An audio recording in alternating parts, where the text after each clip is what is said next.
Salut à tous, j'espère que vous vous portez bien ces temps-ci. Alors aujourd'hui on va jeter un œil à la carte du ciel de la prochaine pleine lune qui aura lieu dans l'axe Vierge-Poisson à 5 degrés. Donc la lune sera à 5 degrés de la Vierge et le soleil en face à 5 degrés du signe des Poissons. Et nous attendons ça pour le 24 février.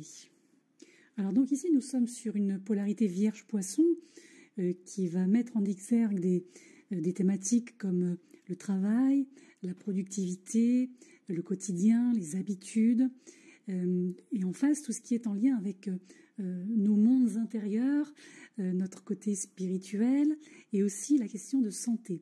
La santé à la fois physique, organique et la santé psycho-émotionnelle. Donc il n'est pas impossible que vous remarquerez ce type de peut-être de problématiques, en tout cas de thématiques, à la fois dans votre vie personnelle, mais aussi dans votre environnement. Donc comme vous le voyez, c'est un ciel qui est un peu tendu quand même, qui présente des aspects assez forts, hein, il faut bien le dire. On a du côté donc de la Vierge, on voit ici donc la Lune, en face le Soleil, mais aussi Mercure. Alors Mercure ici, il a une position un peu particulière parce que il n'est pas du tout, mais alors pas du tout à son aise dans le signe des Poissons. Pourquoi? Parce qu'en fait, Mercure en Poisson est ce qu'on appelle en chute. C'est-à-dire que, techniquement, Mercure dirige la Vierge, donc le signe qui lui fait face. Et quand il se retrouve dans le signe opposé, il est en chute, comme on dit. Une planète qui est en chute, sur le plan astrologique, c'est qu'elle n'est pas en affinité avec le signe dans lequel elle se trouve, ici les Poissons. Donc ça va être difficile pour elle de déployer tout son panel de caractéristiques, je dirais, positives. À l'inverse, c'est vrai qu'elle aura plutôt tendance à mettre en avant les défauts de Mercure, plutôt que ses qualités. Il est vrai qu'ici, si l'on prend la combinaison de cette triple conjonction Mercure, Soleil, Saturne, on a vraiment quelque chose qui s'apparente de très près à une forme de fatigue nerveuse, peut-être de grande fatigue nerveuse, de la confusion, des malentendus forcément, puisque Mercure est de la partie, une fatigue aussi intellectuelle. Donc moi je dirais attention peut-être à ne pas tout faire passer par le tamis du raisonnement. Parce que il n'est pas dit que la façon dont vous allez envisager les choses sur un plan purement intellectuel, donc avec du raisonnement pur et dur, sans affect, sans émotion, c'est pas dit que ce soit réellement en lien avec ce qui se passe. Il ne faut pas oublier qu'en face, on a la Lune, en face de cette triple conjonction, vous voyez là, et ici, il peut y avoir justement une émotivité qui est mal contrôlée, qui est mal utilisée, et qui du coup peut aussi engendrer ce type de situation ou de ressenti, de sentiment, de sensation. L'association aussi de Saturne avec Mercure ici, en opposition à la Lune, d'autant que la Lune noire moyenne n'est pas très loin de cette pleine Lune, comme on le voit ici, elle continue à avancer dans le signe de la Vierge. Donc ici, moi je vous invite à faire attention à tout ce qui pourrait ressembler à une étroitesse d'esprit, une obstination forte, trop forte, une petite tendance à la paranoïa, à se mettre dans un climat d'intrigue, d'indiscrétion, de doute, de commérage, de blabla, de baratin. C'est très Mercure en chute, ça, ce que je vous dis. Donc, moi, je pense que le mieux, durant cette lunaison, c'est d'éviter autant que faire se peut, de juger, de prendre parti, et aussi, si c'est possible, de faire des choix importants en tout cas. Attention également de ne pas vous déprécier, parfois ou constamment. Encore une fois, cette opposition qui reflète cette pleine lune me fait penser à ça. Donc attention de ne pas, aussi créer une paranoïa vis-à-vis de vous-même. Non, je vaux rien, je suis nulle, je suis moche, je suis grosse, je suis maigre. Enfin, vous voyez, ce genre de choses qui ne reflète pas forcément une réalité extérieure. Ça peut refléter votre réalité actuelle, temporaire, mais ce n'est pas la réalité extérieure, donc objective. N'oubliez pas, encore une fois, comme je vous le disais tout à l'heure, que cette association Mercure en chute avec Saturne, en conjonction côte à côte dans ces poissons, ça vient refléter une fragilité nerveuse, une fragilité émotionnelle. C'est comme si il y avait une perception à la fois claire de vos limites, mais biaisée parce que pas forcément réelle, qui peut vous démoraliser un peu, c'est pas impossible. Il y a une sensation de vulnérabilité, là, de dépendance, d'inhibition. Il faut faire face à des contraintes de toutes sortes, familiales, professionnelles, autres.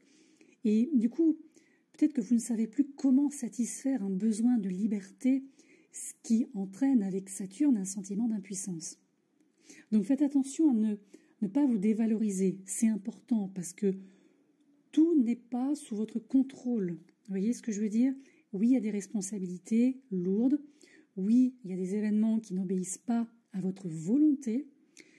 Oui, ça engendre un sentiment de frustration, de ras-le-bol, de la fatigue, du découragement. Mais là, si on regarde du côté de Jupiter, alors Jupiter, il est important ici. Pourquoi?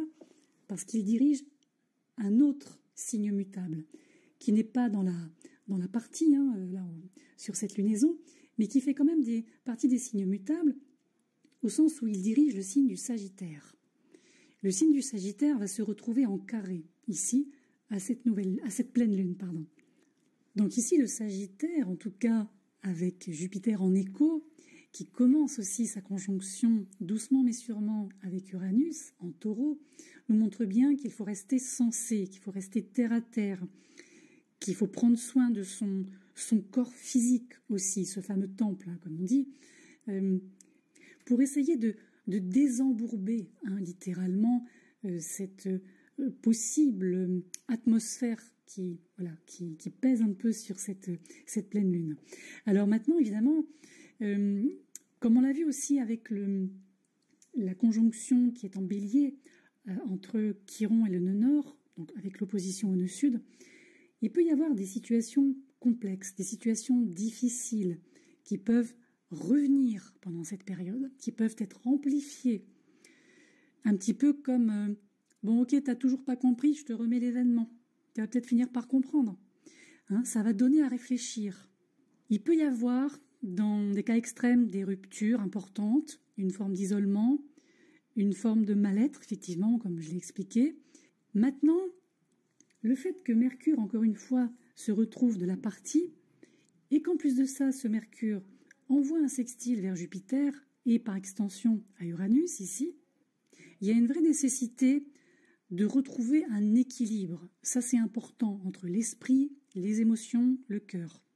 Donc, si des nouvelles pas très bonnes arrivent, ou si vous avez l'impression qu'on ne vous entend pas, qu'on ne vous écoute pas, que les choses n'avancent pas, que tout vous gonfle, il faut vraiment essayer à la fois de vous retirer du terrain de jeu. Je vais vraiment le dire comme ça, si c'est possible. Alors, ça ne veut pas dire vous couper de tout, mais c'est vraiment, comme on dit, prendre soin de soi. Là, c'est impératif. Ce n'est pas la première fois qu'on voit ça ces derniers temps. Mais il ne faut pas oublier que Mercure, qui dirige la Vierge, comme on l'a vu, à la base symbolise notre bien-être émotionnel, mental et physique. Techniquement, Mercure en Vierge nous apprend à aborder la vie avec précision, minutie. Vous voyez? Donc là, avec un Mercure en chute, on est plutôt invité à purifier. Il y a des choses qu'il faut purifier là. Je ne dis pas nettoyer, mais purifier. Il faut rechercher l'équilibre, la clarté, la transparence dans tous les aspects de votre vie. Donc ça peut être un bon moment pour réévaluer vos habitudes, quelles qu'elles soient, vos relations aussi, avec un œil perspicace, lucide, et en fait en identifiant les domaines de vie qui ont besoin peut-être d'une amélioration, mais pour ça il va falloir passer par des mesures pratiques, vous voyez, des choses concrètes pour pouvoir continuer à évoluer personnellement. Donc si vous le pouvez, essayez d'affiner comme ça vos habitudes, les choses que vous faites tous les jours qui peut-être vous en pouvez plus, clairement. Donc il faut réorganiser quelque chose, réorganiser un environnement. Et aussi, pensez à vous vider l'esprit régulièrement.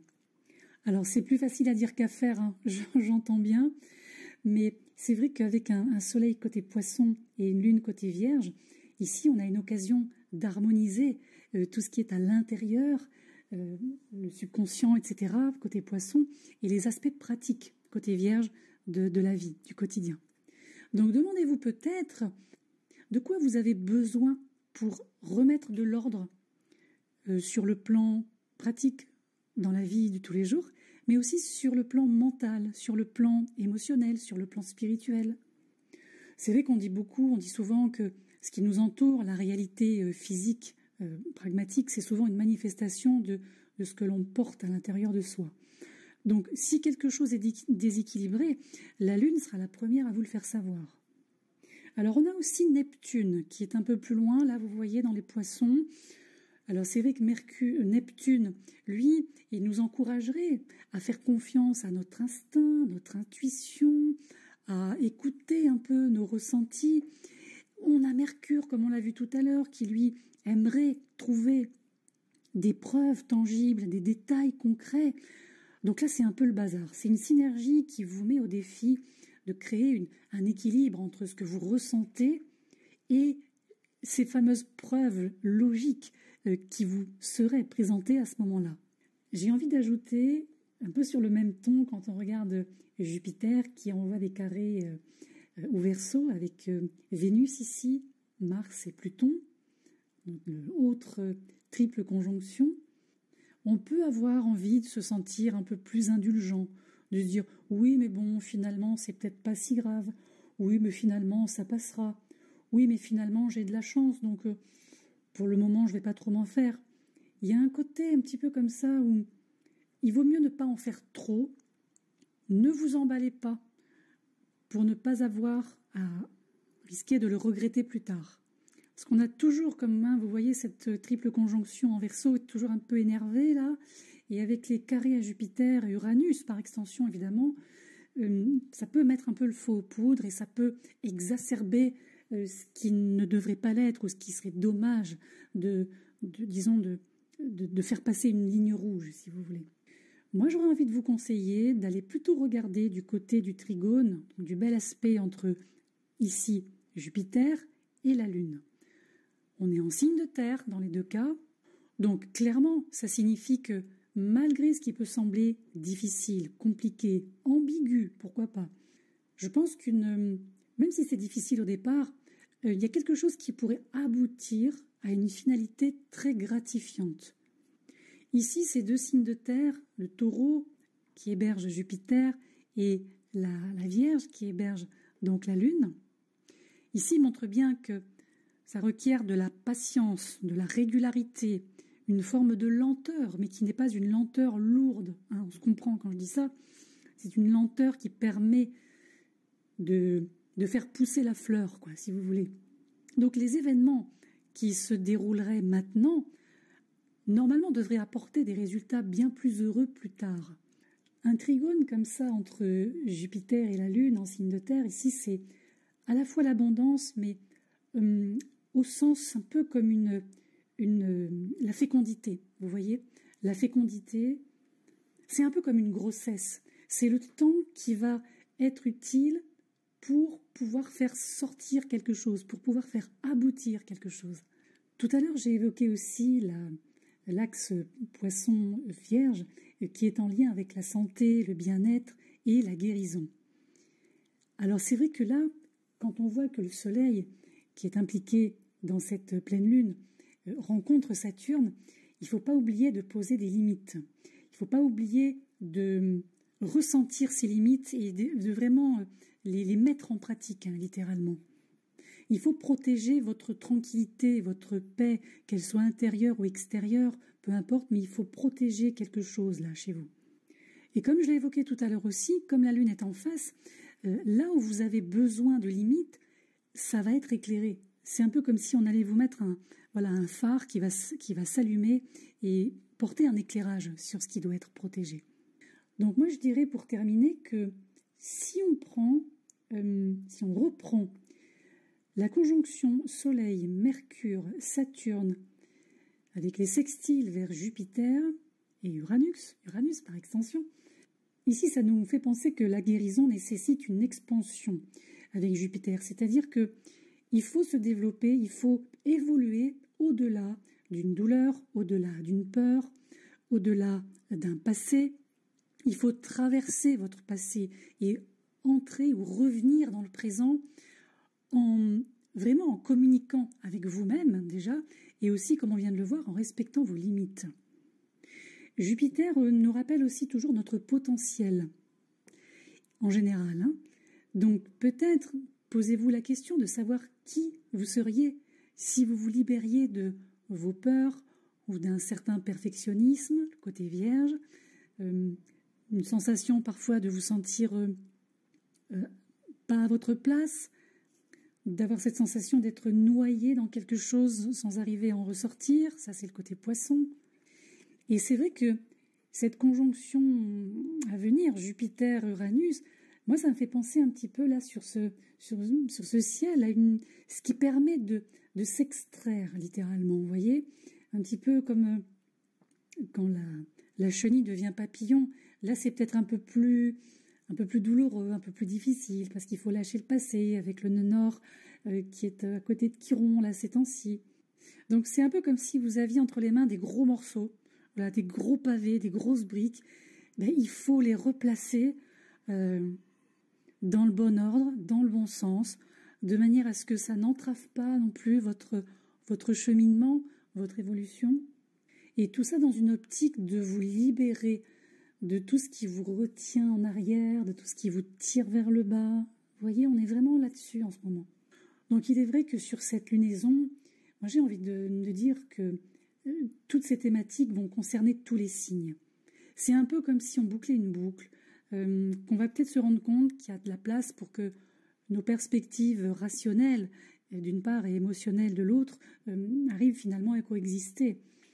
Il faut faire tomber aussi certains chapitres émotionnels, tourner la page, fermer la porte, qui sont en lien avec peut-être une forme d'attachement à une fausse sécurité psychologique ou matérielle, un côté aussi hyper critique, comme je l'ai évoqué tout à l'heure avec Saturne. Donc tout ça, c'est des chapitres en fait qui doivent être ou refermés, ou en tout cas il y a une idée de libération, de guérison. Donc en conclusion, moi je dirais que le thème principal, si on n'avait qu'un seul à conserver de cette lunaison, c'est le rappel de l'équilibre. Donc c'est bien de répondre aux besoins des autres, même parfois avant ceux des vôtres, mais ça ne servira strictement à rien si vous ne vous occupez pas d'abord de vous. Donc prenez cette pleine lune ou profitez de cette pleine lune comme une réelle occasion de prendre soin de vous. Pour moi, c'est valable pour tous les signes, encore une fois. Ressourcez-vous, détendez-vous, même si ce n'est pas extrêmement évident, on l'a bien vu tout à l'heure. Mais c'est un peu la condition sine qua non, si vous voulez, pour que les choses se passent au mieux pour vous. Voilà. Je vous embrasse et je vous dis à très vite. Bonne pleine lune.